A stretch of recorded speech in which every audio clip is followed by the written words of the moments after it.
Bien que pratiqué dès la Renaissance, le genre de l'autoportrait connaît une grande diffusion au cours du XXe siècle en tant que moyen privilégié de connaissance de soi de la part des artistes.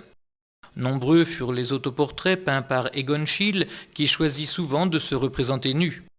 L'allure heurtée des lignes qui cernent la figure, sommairement ébauchée sur le papier, donne au sujet une forte teneur expressive. Le schéma adopté par Boccioni semble plus courant lorsqu'il choisit de se représenter devant un paysage, dans la lignée d'une tradition figurative consolidée. Mais au lieu des vues aimables représentées par les artistes du passé, le peintre italien choisit de montrer à l'arrière-plan une périphérie urbaine qui renforce le réalisme caractérisant le portrait. Le choix de Chagall est différent. Il choisit de se représenter et d'illustrer en même temps son monde intérieur à travers la visualisation de pensées et d'images symboliques qui lui sont chères.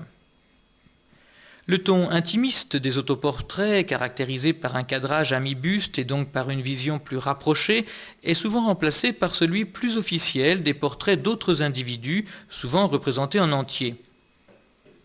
Un portrait familier comme celui de Capi, femme du peintre Max Beckmann, dont le tableau exalte le charme et la beauté, n'échappe pas lui non plus à cette règle.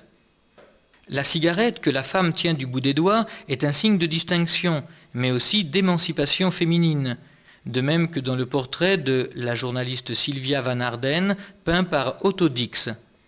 Le réalisme exaspéré connote ce portrait qui présente la journaliste non pas dans la quiétude de sa maison ou d'un bureau, mais dans un café à la mode, donnant l'idée d'une femme à la vie sociale intense, sophistiquée et engagée intellectuellement.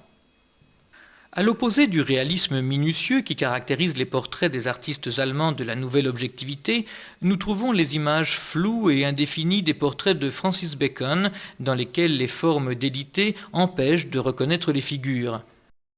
La perte d'identité de l'homme dans la société contemporaine, la difficulté de se connaître, la solitude existentielle de l'humanité sont les concepts qui émergent des portraits angoissants de Bacon.